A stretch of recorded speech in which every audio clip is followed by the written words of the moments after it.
Good afternoon, everyone. Welcome to the Institute of World Politics. My name is Dr. Amanda Wan, and I'm the director of the China-Asia program here at IWP. For those who are new to IWP, we are a graduate school of National Security, Intelligence, and International Affairs. And we have 7 master's programs, including 2 online programs, 1 doctoral program, which is called Doctor of Statecraft and National Security. And we have 18 certificates of graduate study as well as a continuing education program. So if you're interested in learning one of our programs, feel free to come talk to me at the conclusion of the event. And also, if you'd like to support the work of IWP, please go to www.iwp.edu/donate.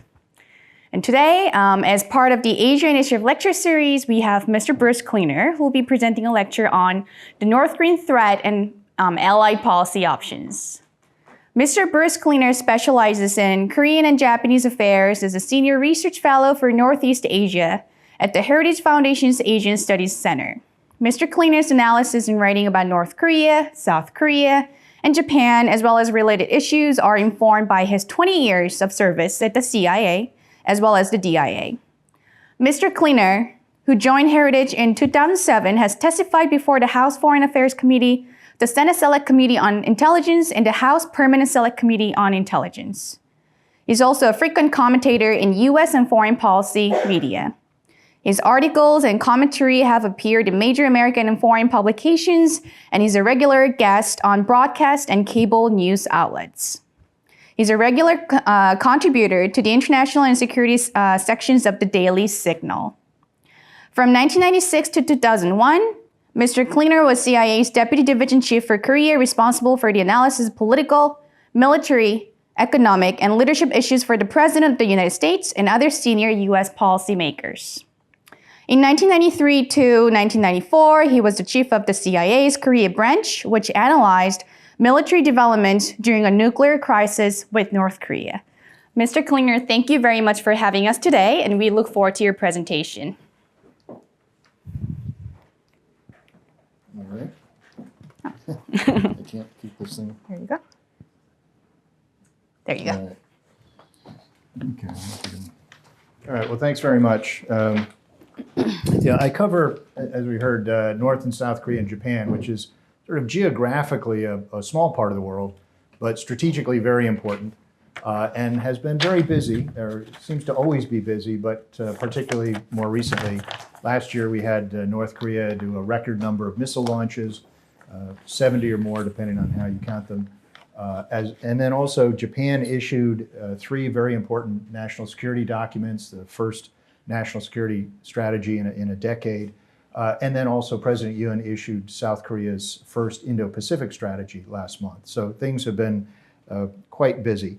What I thought I'd talk about is the North Korean threat, sort of the nuclear, the missile, the cyber, and President Yoon Suk-yeol's policies, which have really brought Korea back into alignment with the United States. Also talk about President Biden's North Korea strategy, and then what to do, which would be policy recommendations. So it's a lot to cover, so I may sort of run across the wave tops, but we can go into depth during Q&A, which is what I'm looking forward to. And I look forward to good questions, and as we were talking about my testimony, I do remember back when I was still at CIA and testifying before the House Permanent Select Committee on Intelligence, and intelligence is the key word here. We were about 45 minutes into the briefing. 3 of us, we were very brilliant, very deep analysis. And one of the congressmen interrupted me, and he said, "Excuse me, son, which is the bad one, North or South Korea?" and I did want to say something brutally honest, but remembering where our funding came from, I just replied, "Well, sir, that would be the North." "Oh, okay, son, you can continue." So the bar is pretty low for good questions from the audience. Looking at the North Korean threat, I mean, I'm not going to go in all the nomenclature and range rings of the missiles, but it's bad. It's very bad, and it's getting worse. First of all, on the nuclear weapons, how many nukes do they have? Well, it's very hard, even when I was at CIA and access to classified intelligence sources, to have an accurate number. You're making really a series of estimated guesses. how much fissile material do they have, how efficient are they in turning that into weapons, et cetera. So when we would be asked how many weapons do they have, we'd often give them what we call the CIA salute. You kind of give it your best guess. Well, in 2017, there were some leaked CIA and DIA documents that said there was an estimate of 30 to 60 nuclear weapons or nuclear weapons or weapons worth of fissile material, with the capacity of producing 5 to 12 nuclear weapons a year from that point on. Just recently, the South Korean military think tank, Kaida, estimated they have 90 weapons or weapons worth. And I was part of a RAND study last year where, sort of by extrapolating, they could have 200 nuclear weapons by 2027. So things are very, very dire. They have done 6 nuclear tests. The last one back in 2017 was at least 200 kilotons, perhaps more. And just to get a sense of that size, the Hiroshima and Nagasaki weapons were 15 to 20. And so North Korea did at least 200 kilotons. So it shows that not only do they have atomic weapons, they have hydrogen bombs or thermonuclear weapons. And we've been hearing almost for a year now from both Washington and Seoul that they're expecting a 7th nuclear test. They've been saying since March it's imminent. Well, obviously not too imminent if it's taken almost a year. And the thing that's concerning there is it's likely to be a small explosion, which some may just say, well, it's much smaller than the other ones, it's not a big deal. Well, what they're working on, and North Korea has announced they've been working on, is a new generation of tactical nuclear warheads that may be small enough for battlefield use. And they have the missiles, which I'll talk about in a second, to deliver these. So it may be a very small test, maybe even several in an underground test site that they have. And that'll certainly get our attention, and it'll be very worrisome because even though it's small, it's a new generation of weapons that they can deploy on a large number of short and medium range missiles that they have. Now, looking at the missiles themselves, first of all, for the US point of view, we're most interested or most worried about ICBMs. And they have several that they have successfully tested. Back in 2017, they tested three times 2 different systems.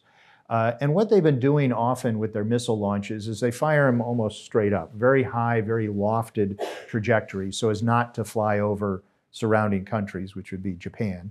But if you do the extrapolation, if you stretched it out to a normal sort of battle trajectory, the first one could range about half of the continental US, and then the second one that they tested could go to Florida and beyond. So the entire continental United States is subject to attack by North Korean nuclear weapons. And then just in October of 2020, they paraded and then successfully tested last year what's called the Hwasong-17. It's also known as the Monster ICBM. It's the world's largest road mobile ICBM.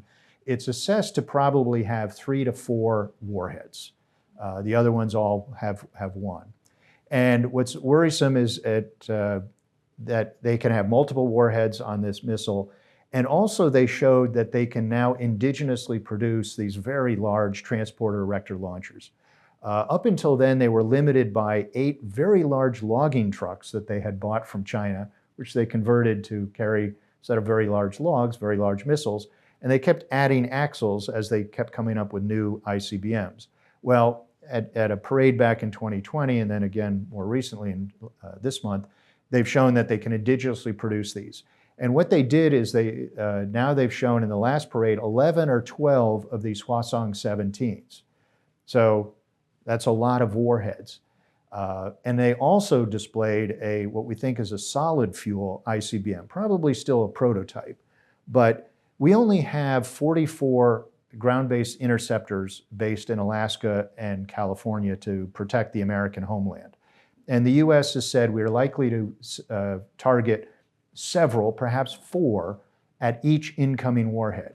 So if they've got 11 or 12 of these Hwasong-17s, plus they have an earlier Hwasong-15 and 14, you do the math, they could overwhelm our limited number of missile interceptors.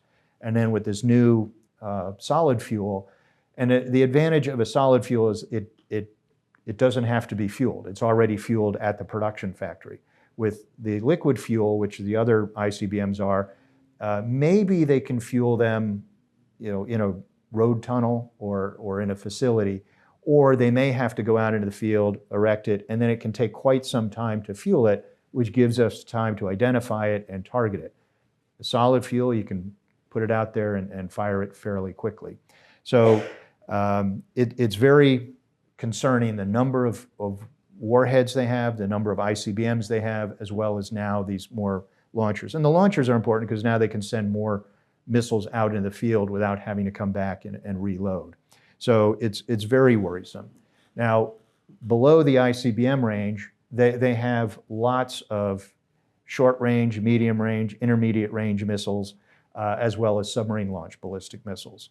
And so they can target our very important bases in Guam, as well as the entire Japanese archipelago, the entire South Korean nation.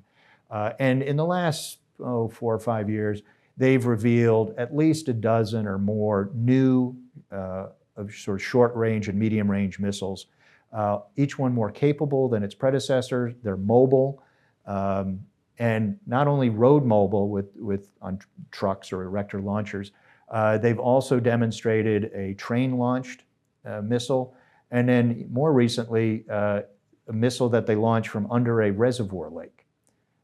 So they have the submarine-launched ballistic missiles and now this underwater technology, which they've said they could put in kind of every lake or reservoir in North Korea, which makes targeting even more difficult. So I won't go into all the nomenclature, but they have lots of these short and medium range.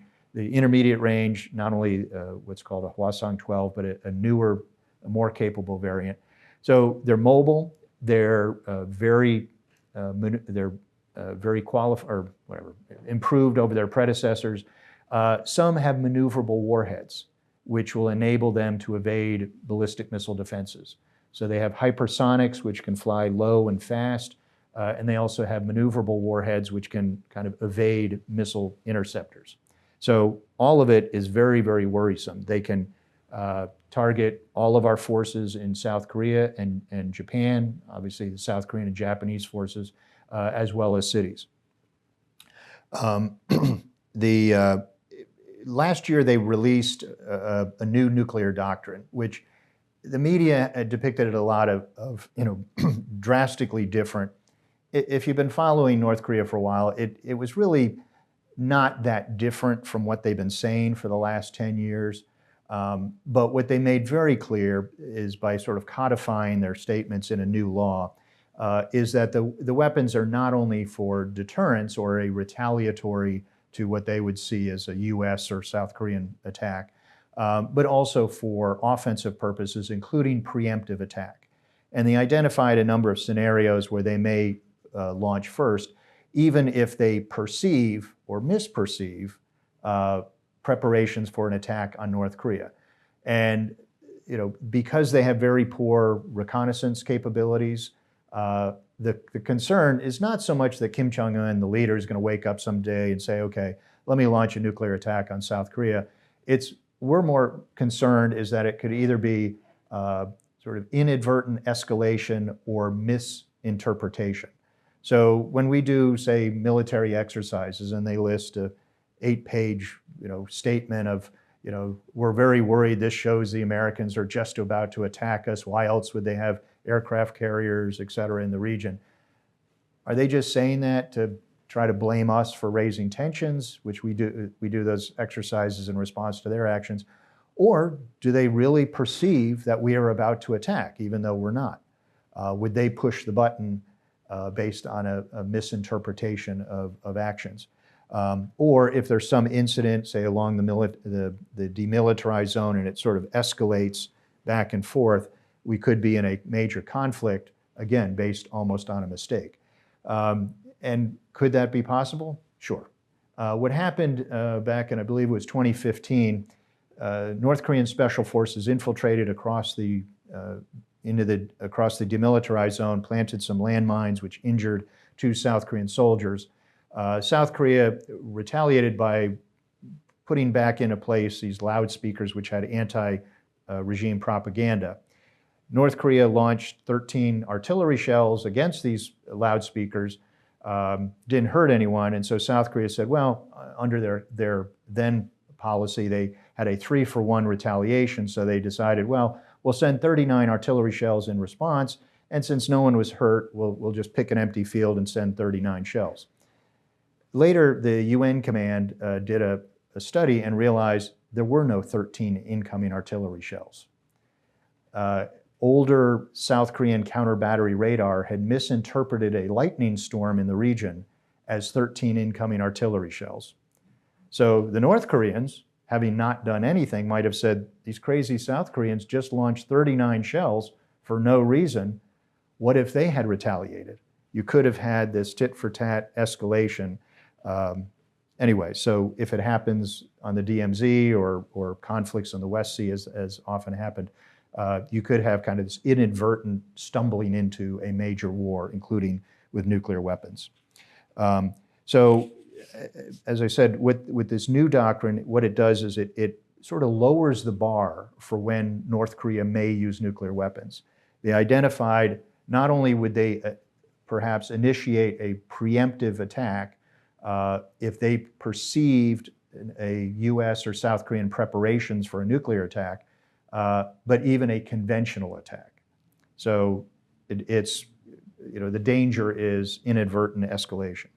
Now, North Korean cyber doesn't get as much attention as their nuclear weapons and their missiles, but they are very capable.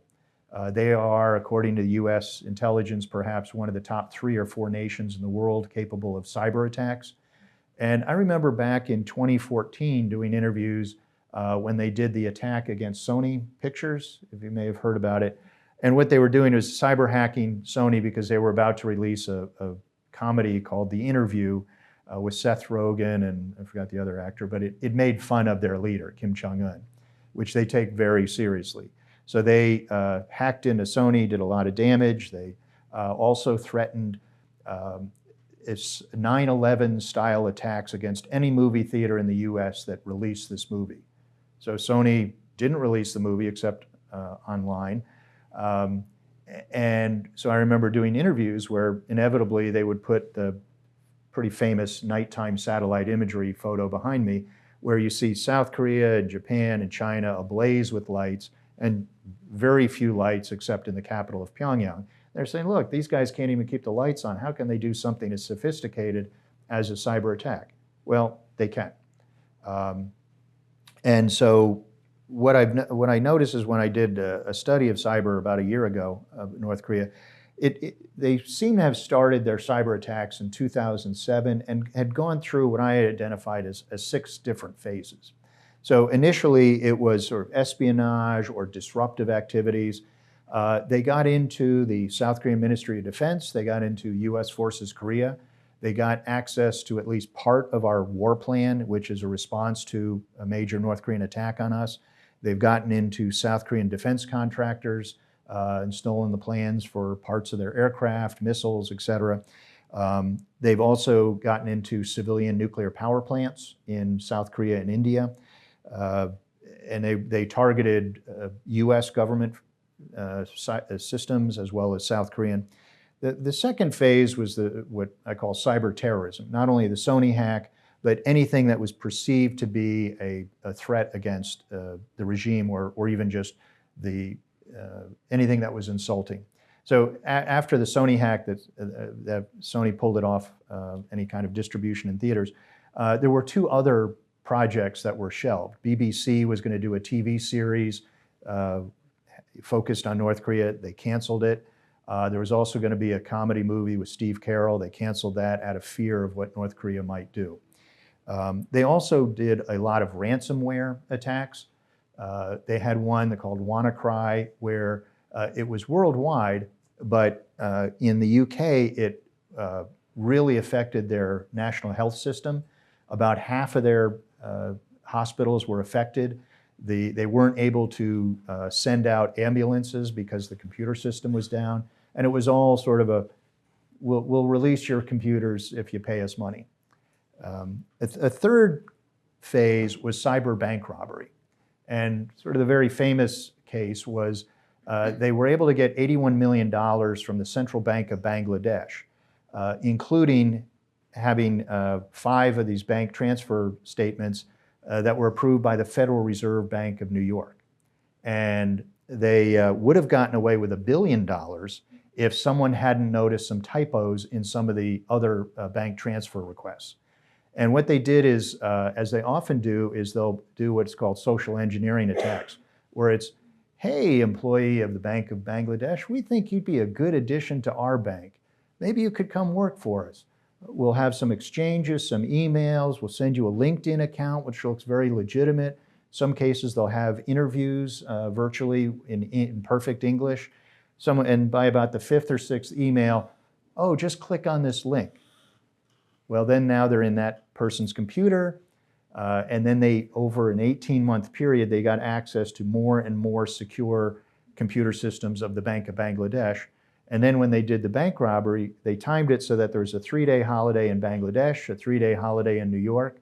The way the Bank of Bangladesh was doing things is every time there was a bank transfer, it printed out a piece of paper, and they turned that off so that when the Bank of Bangladesh employees came in after 3 days, and they're like, well, the printer box is empty. Something must be wrong. Well, then when they discovered what was happening, they're calling New York, which is on a 3-day holiday. So not only did they do that, they had other things like ATM things where they had mules, as they called them. They had 30 different countries. They had people just feeding in ATM cards, and they got several $1 million from that. They're now estimated as well, let me get to the next phase, which is as banks started to put in place higher security, they shifted to cryptocurrency and crypto exchanges. And they're getting probably $1 billion a year or more from crypto exchanges. They've had some hits which were $600 million or so. And then the next phase after that was decentralized finance platforms, or DeFis. So they keep shifting, and they're making money from this, which then goes into their nuclear and missile programs. So, and then sort of the 6th phase was pharmaceuticals. So when COVID first happened, they were getting into Pfizer and other pharmaceutical companies trying to get the vaccine or vaccine information. So what they've done is, and even when they move to a new phase, it doesn't mean they stop the other phases, but they keep doing all of them, and they adapt. So as I said, they're getting $1 billion, perhaps more a year from these crypto crimes, which is a lot more lucrative and a lot less risky than what they used to do with crimes, which was counterfeiting our currency, as well as counterfeit pharmaceuticals and insurance scams and others. So it's very lucrative for them. It's hard to identify North Korea as the target or as the perpetrator, or even when we do, it's sort of hard to do anything against them. So, you know, when someone might say, well, who's going to fall for these social engineering things? They impersonated a classmate of mine from the National War College. They identified that he writes an annual Christmas letter to the other folks in our homeroom. You know, hey guys, it's Ernie. Sorry it took so long to do the annual letter. You know, hope everyone's doing okay. You know, here, clicked on it. My screen went white, and they had changed his return address by 1 digit. And so they got into my system. Another colleague of mine at Heritage Foundation, a South Korean think tank, reached out to her. Hey, you know, could you write a 10,000-word article for us? We'll pay you $1,200. Okay. Went back and forth on editing, and then we got contacted by this outside computer firm, which works with a lot of think tanks as well as the FBI and others. Said, hey, this report's being used in phishing attacks against other Korea watchers. So it hasn't even been published. So what was the email address? She told him. That's North Korea. Was it this name and this South Korean think tank? Yeah, that's North Korea. So we're like, we don't even do anything classified at our building, and yet they still go after us. There's a whole program called Baby Shark, which is one of the North Korean cyber groups will go after think tankers. They also go after retired foreign service officers from Korea and the US, et cetera. So, you know, I guess the idea is if they get in our computer, then it'll be, hey, State Department person, it's Bruce. I've just written another brilliant report. Please click on the link and read it, and then you're in the State Department system. So anyway, they do it for getting information or bank robbery, whatever. Now, the scary thing is they've been very successful in all of these endeavors. What if they were to do it all at once during a crisis? If they said they can spook our JDAMs or our guided missiles, they've gotten into very secure military websites and computer systems, even those that weren't connected to the internet. So what if they were to do that?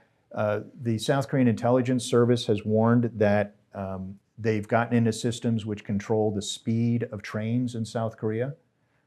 They've gotten into systems that are like oil refineries, oil pipelines, other infrastructure targets. So what if they were to hit South Korea or US targets all at once during a crisis or run up to a crisis? On the financial side, not only stealing money, but what if they did so many fraudulent transactions that people lost confidence in the international financial system? So as people have said, it could be a cyber Pearl Harbor. Now, looking at, okay, what is the US policy? I think it's important first to do what I say a couple foundational statements. No US administration or president has a monopoly on good or bad ideas when it comes to North Korea policy. So if you criticize one administration, it doesn't mean you like the other political party. During my time at Heritage, I've criticized and praised, Obama, Bush, Obama, Trump, and Biden. So you have a mixture of analysts and ideologues at any think tank. I'm an analyst, 20 years of training in the intelligence community. So we can disagree on policy, but I think you have to be at least true to yourself. If you think a policy is good, it doesn't matter if the person is a Republican or a Democrat. Also, North Korea has been relentlessly pursuing nuclear and missile capabilities since the 1960s. It's not because of any particular US administration. And they proceed in fits and starts. So sometimes there's a lot of progress, other times it's seemingly no progress until all of a sudden we're surprised by something. And it's kind of like, to me, the idea of a submarine. It surfaces and it's traveled 500 miles. Like, well, why wasn't I informed this enemy sub can go 500 miles an hour or 500 miles? And then it goes below the surface and then nothing happens for some time. And everyone says, oh yeah, the range of that submarine is 500 miles.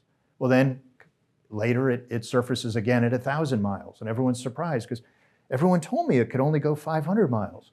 So there's sort of this straight line analysis of, well, but everyone told me they could only do this. Well, they're continuing to make progress. And so even if they're not doing launches or things, they're working on the systems. And then when they all of a sudden do a lot of launches, someone may blame the administration in office. Like, well, no, they've been working on that for some time. So I think it's important to do that. Also on diplomatic engagement, we've tried. And we've had 8 international agreements with North Korea, 4 of which they promised never to build nuclear weapons. They cheated on each of those, and then 4 subsequent agreements where they promised to give up what they promised never to build. Those all failed. So we have tried diplomacy. That's not to say we don't keep trying, but hopefully we've learned a few lessons from the past. And the final, what I call a foundational statement, is there's often this misused paradigm of a false binary choice of, well, should we use diplomacy or pressure and sanctions? Well, you use both along with a lot of other instruments of national power. It's kind of like saying, well, should you use a hammer or a screwdriver to build a house? Well, both.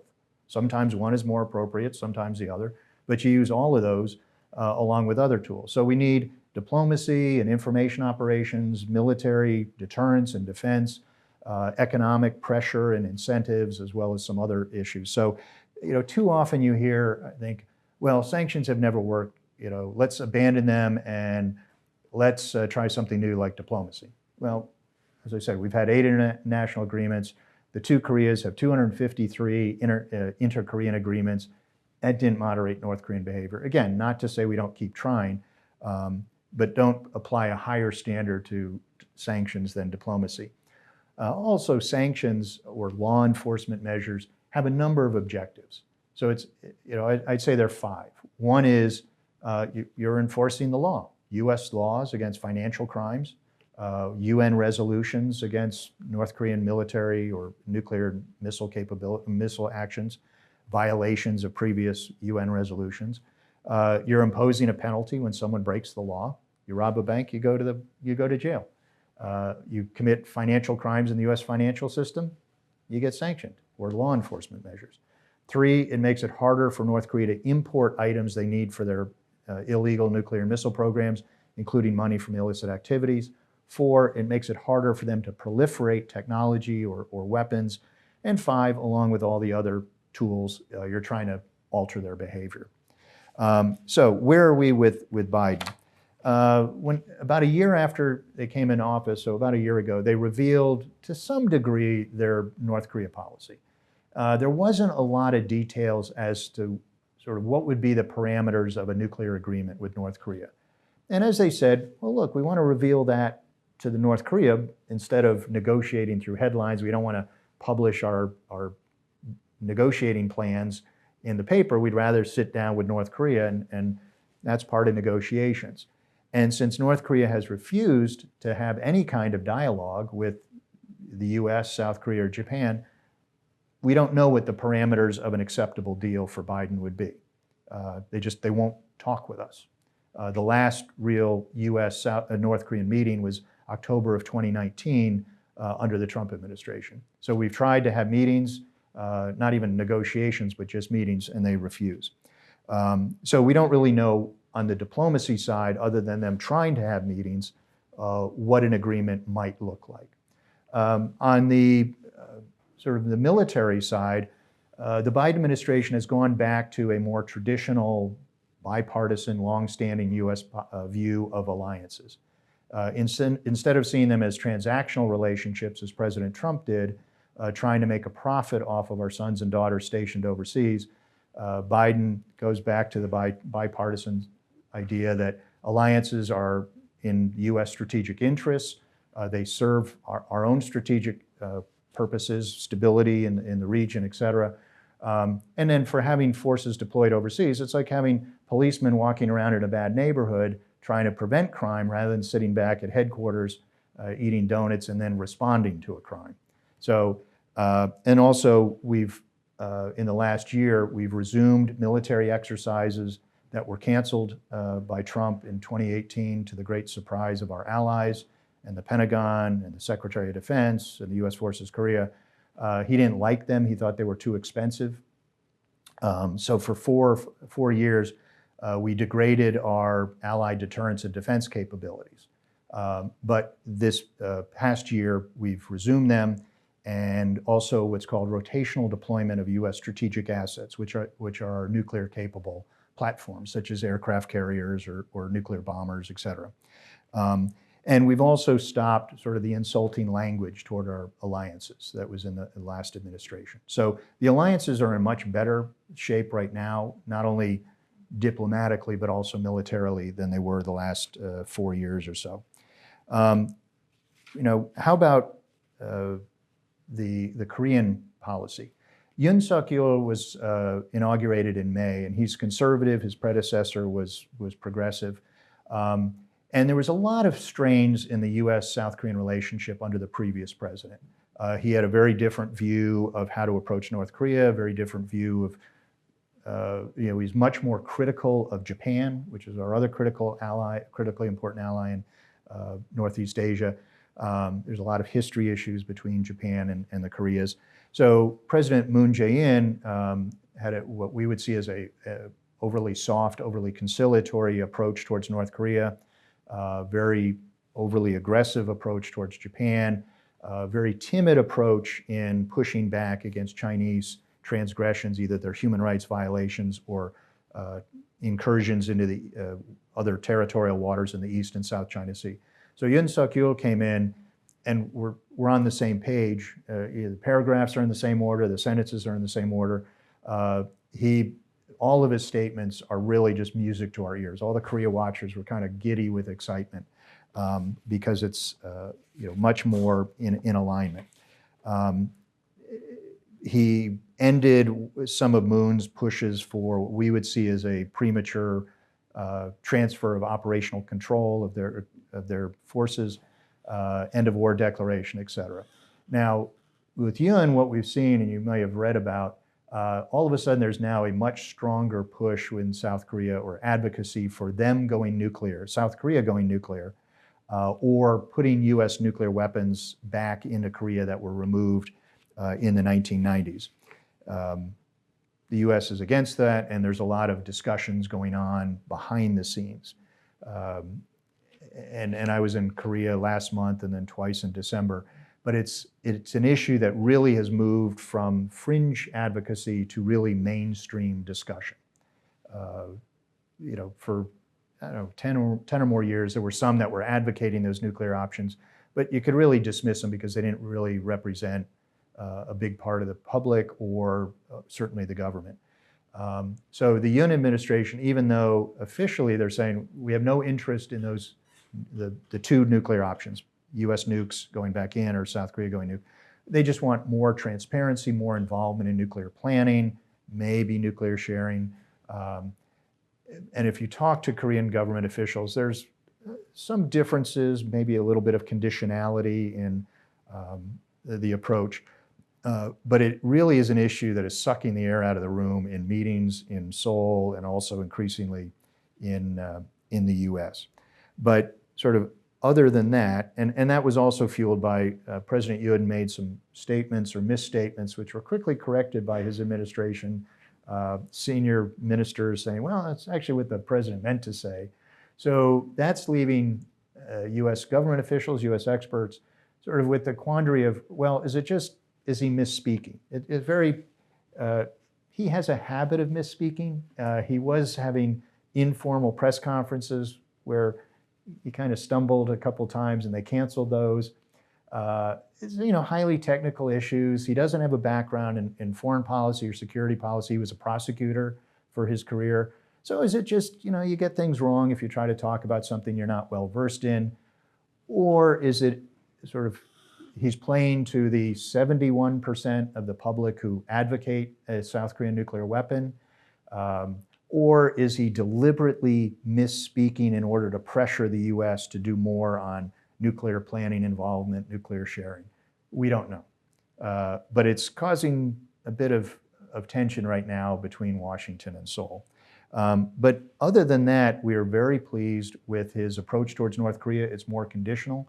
He, like the US, has said, we're trying to talk with North Korea. We are willing to offer big benefits, but it has to be conditional. We'll do a little bit, they'll do a little bit, and we'll work towards denuclearization, which remains our objectives.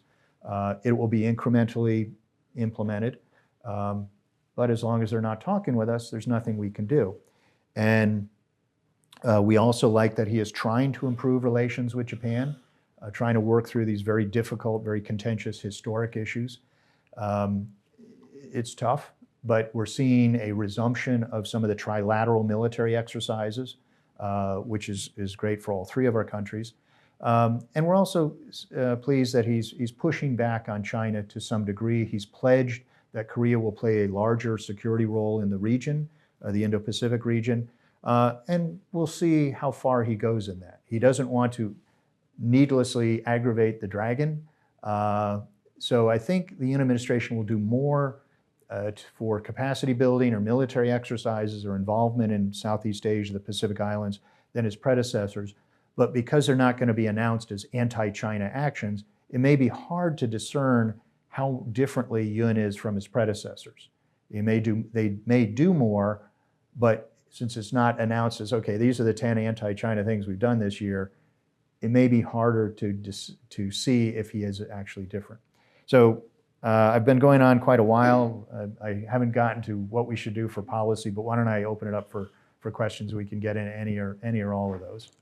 Well, Mr. Klinger, thank you very much for such an informative and insightful lecture. Before we open it up to the audience, I actually have a question. Sure. As I myself focused on North Korea during my doctoral program, and so when it comes to North Korea, specifically in the world of foreign policy, I think people tend to pay more attention to the possibility of, Chinese attack against Taiwan. But what do you think the possibility of North Korea attacking the South? What do you think, how imminent the threat is? Well, it's very worrisome. It's very dangerous. They have the capabilities. They have the intentions in the sense that when Kim Jong-un came into power a decade ago, he directed his military to come up with a new war plan so that they could conquer Seoul within 3 days and the entire peninsula within 7. That would require them to go nuclear early as well as biological and chemical warfare. So they have never given up on their stated policy of reunifying the peninsula under their terms. So they have the capability, which is getting bigger. They have the stated intention. That said, we don't think we're going to wake up tomorrow in a full-scale war. And as I said, we're kind of more afraid right now of stumbling into something. There's debate amongst experts as to what are their intentions for having so many nuclear weapons.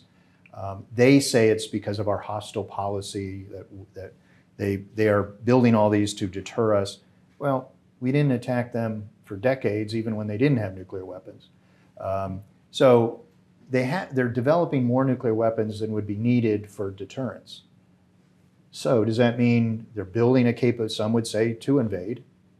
Others would say to coerce South Korea and Japan to do things that, coercive diplomacy, and with the capability of hitting the U.S. with nuclear weapons. It might be like, okay, U.S., you don't want to get involved in this. You don't want to risk your own cities. Let us beat up on your allies. And whether South Korea and Japan would say, look, we don't want a war. Maybe we can give in to North Korea. So could be an attack, could be coercive diplomacy, could be to have a greater impact in the region, or just for deterrence. So you'll get a lot of, you get 3 Korea watchers in the group, you'll probably get 4 different opinions. But it is, as we keep watching these developments above and beyond what they would need for deterrence, it does raise the question of, if they have 200 nuclear weapons, why do they need that many? So we just keep, it's easier to understand the capabilities than the intentions. And intentions can change. Thank you. Hi, I'm Will. So my question has to do with the stability of the Pyongyang regime in North Korea. Seeing how Kim Jong-un in his first few years as the supreme leader has conducted a lot of political purges, like Hyung and Choi, for example. And I was wondering about whether there are any vulnerabilities to the factional loyalties or disloyalty in the RGB or the SP or whatever Politburo branches that they may have in North Korea. For decades, people have been saying that the regime, the leader could be overthrown.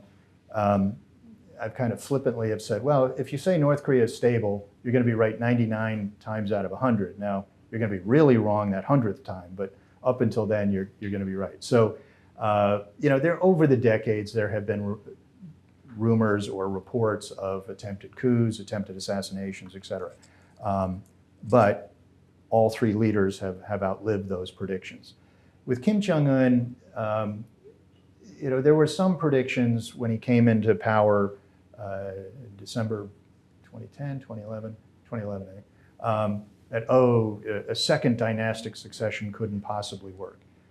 What I was saying is, I think the system will work. His father had a stroke in August of 2008, and had he died then, we don't know what would have happened. There's nothing in the Constitution to this day about succession. Had it been a sudden death, maybe there would have been a challenge, for the ring of power. We don't know. But after his stroke, they had 3 years to put into place Kim Jong-un. So when he came into power in December of 2011, there was no indication of resistance to that. There was not a revolutionary council as a ruler. That was when he was the most vulnerable. Yet within 6 months, he had already acquired 6 titles, which gave him absolute control of the military, the party, and this country or the state. And then he's gotten a lot more titles since then. But so there's no challenge to him right now. There's no factions really within North Korea. There's no opposition movement. There's no opposition leader that people can rally around, either in country or out of country. There's no Nelson Mandela of North Korea. So they have very strict control over even the senior leadership. We've seen his father-in-law was executed. His half-brother was executed. Any number of people have been purged, some permanently. And I mean, there's always a chance someone could give him a 9mm headache, but there are no indications that there's any challenge to his regime. So occasionally we'll see reports of, oh, he's out of visibility for 6 weeks. Does that mean he's dead or something? It's like, well, he comes back so far every time. So there's a lot of also focus now on the daughter. Will the 10-year-old daughter be the next leader? Or was it the sister who everyone was sort of focused on a couple years ago? I think we need to be focused on the multi-warhead, missile that can hit U.S. cities rather than the little girl standing in front of it. Will it be the sister or the daughter? Could a woman be a leader in a male-dominated Confucian society? Kind of who knows? And it's what I've always said is focus on the leader today and the regime today. There's no indication that, whether it's a family member or someone else is going to have any different kind of regime or any different kind of policies than the past. We've lived through Kim Il-sung to Kim Jong-il, where some predicted Kim Jong-il was a bold economic reformer, et cetera. And that didn't happen. Kim Jong-un was going to be the Swiss-educated reformer. Well, that didn't happen. So I think the regime is going to perpetuate itself to the degree it can, and we just sort of focus on the regime and the ruler we have today. Gentleman over there. Yeah, China's 50 times bigger than North Korea. How much influence do they have over North Korea? And a follow-up, if you have 2 seconds, is do they have the equivalent of a Patriot missile system to even stop anything from South Korea or Japan or the United States? The North Korean-Chinese relationship is complicated. And I see John is in the back. He could jump in here too. But there's often a kind of a perception or even an assertion that China is huge. It's responsible for over 90% of North Korea's foreign trade. It must control North Korea or certainly be able to tell it what to do. And then that leads some people to say, well, if North Korea is acting up, it's because China is telling them to act up. And they're using North Korea as a second front against the US while they move on Taiwan. That's not the case. Yes, there's a huge size difference. North Korea is dependent on the Chinese economy. But even in the heyday of the relationship back in Kim Il-sung, the grandfather's time during the Cold War, North Korea played off the two superpowers, the Soviet Union and China, against each other, so that neither one had the influence over North Korea that you would have thought. 5,000 years of Korean history, 1,000 invasions makes them wary about their neighbors. Each of the three leaders have said things like, we need to be more wary of China than the US because China is closer. And we've seen statements by all three leaders of, basically they hate each other. There's not a lot of respect between the two countries. Now, that said, China is an ally. They did obviously come to their defense in the Korean War. But even though there's a defense treaty, Beijing has made clear to Pyongyang that sort of if they start a war, Beijing may not have to come to their defense. If the US attacks, then they're all in. So it's not as simple a relationship as you might think. So North Korea is able to, prevent a lot of influence over its behavior by not only the US, Japan, South Korea when we were providing a lot of aid, but also Russia and China. But clearly, North Korea, China, and Russia are, on one side of the fence, and the U.S. and its allies is on the other. So, and even during the COVID time, when basically all North Korean foreign trade was cut off because they were so afraid of COVID, they even cut off the state-sponsored smuggling. And that didn't make them more open to making concessions diplomatically. And your second, the missiles. Yeah, China has a lot of missile defenses, but they would. I don't think North Korea is about to attack China. They know it wouldn't end up well. But and China has acted like North Korea's lawyer in the UN Security Council. They've protected them. They've rebuffed additional UN resolutions that the U.S. tried, I think, 10 times last year for either presidential statements or resolutions or some kind of punitive action, and China pushed back against all of them. Over time, the 11 resolutions we've had, which were each one incrementally stronger, China and Russia agreed to those because North Korea had angered them through ICBM launches or nuclear tests to the degree that they felt they had to punish North Korea to some degree. And they would implement the sanctions for 3 or 4 months, then they would turn a blind eye, then they would allow violations to occur with Chinese entities on Chinese soil, Chinese waters, et cetera. And then right now, given the strained relations between the US and Russia over the Ukraine invasion and US and China over the strategic competition, we're not expecting that Beijing or Moscow will be very helpful at the UN Security Council. Next question.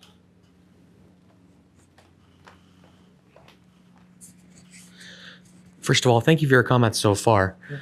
And going back to your earlier point about the discussion within South Korea about nuclear weapons, should they acquire these for themselves?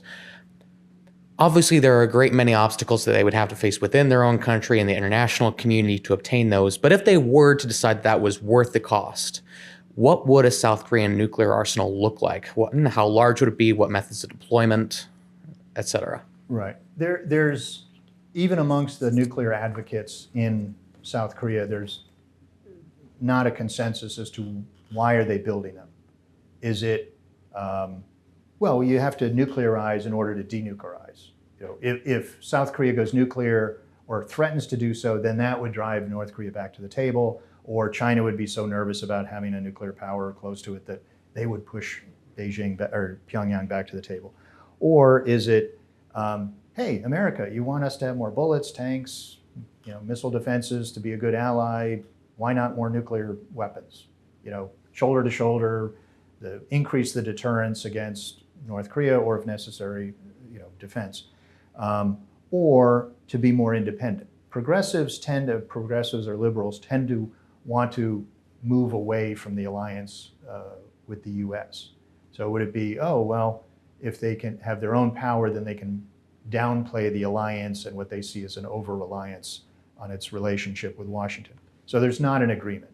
But to get there are a lot of impediments. So it would be, they would have to either withdraw from or violate the Non-Proliferation Treaty, which triggers a number of automatic actions. South Korea has no radioactive material or fissile material of their own. North Korea has uranium deposits, South Korea doesn't. They get all of their fissile material for their civilian reactors, which account for about 30% of South Korea's electricity. They get it from an international consortium called the Nuclear Suppliers Group. Under the NSG's rules, they automatically have to cut off North Korea from more distribution of fissile material. And they would also likely ask for whatever they had provided back, as well as the material, the production, or the gadgetry.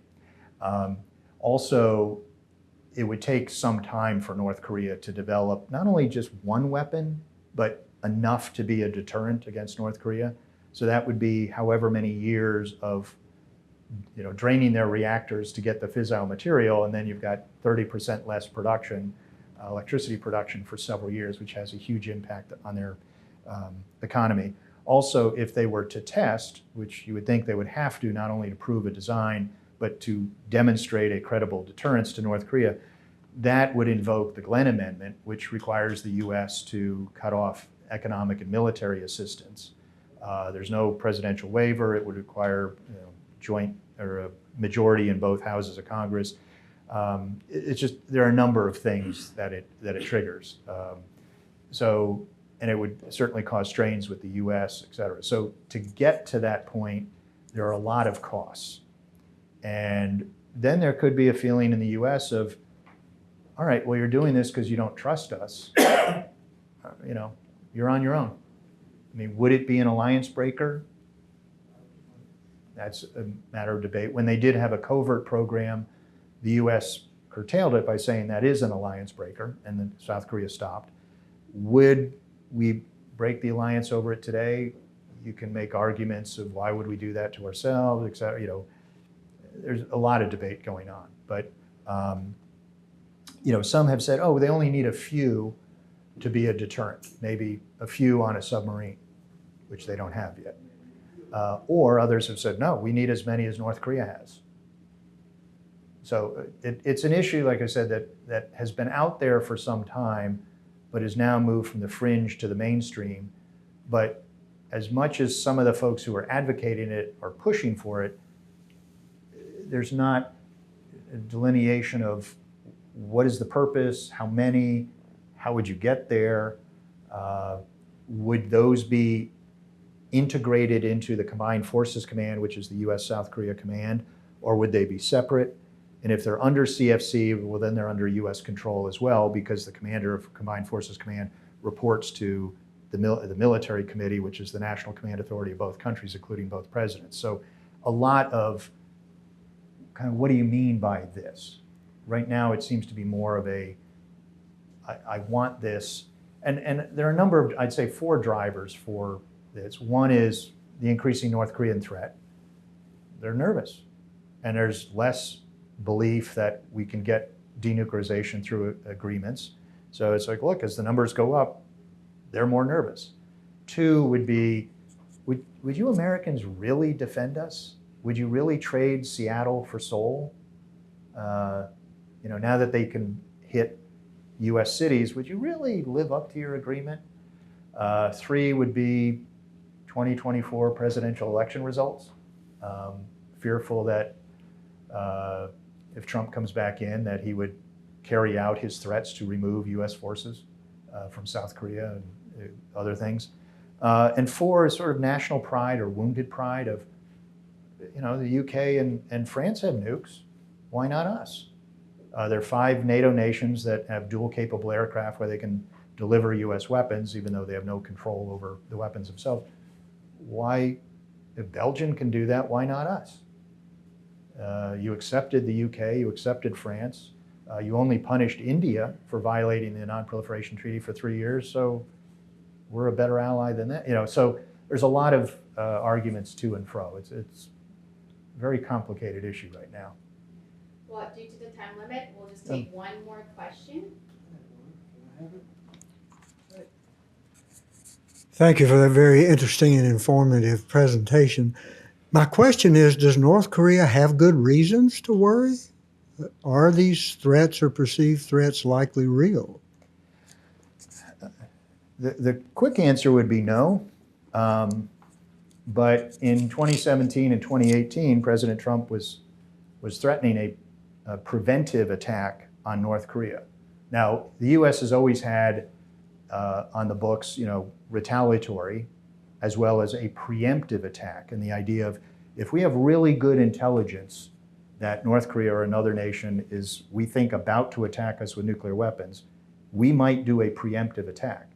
Now, what that means is some poor intel analyst is going to go down to the White House and Mr. President, we have satellite photos that are showing North Korean missiles out in the field. We think they have nuclear warheads on them. We think that it's not a demonstration or an exercise. We think the leadership intention is to attack the U.S. Over to you, sir. It's a pretty tough thing to do. But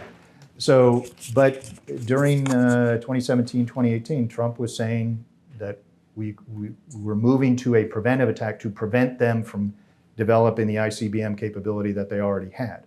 I traveled to Korea, and I was asked to meet with a senior, presidential advisor who told me, as well as others, they are very scared, and they were saying things that indicated. I mean, in my view, I think we were closer to a conflict in 2017, 2018 than in 1993, 94 when I was the CIA branch chief. When we weren't as close as it was later depicted to be, but things were very tense in 93, 94. So I think things were getting very tense in 2017, 2018. That also made our South Korean allies very nervous. So that's, I think, one of the reasons why they pushed, or why they reached out to North Korea for negotiations. And then people would say, Trump's administration folks would say, well, that's what made North Korea come to the table. And then others would say, well, it didn't work out very well. So I think things were tense. Other than that, no, we're not about to attack them.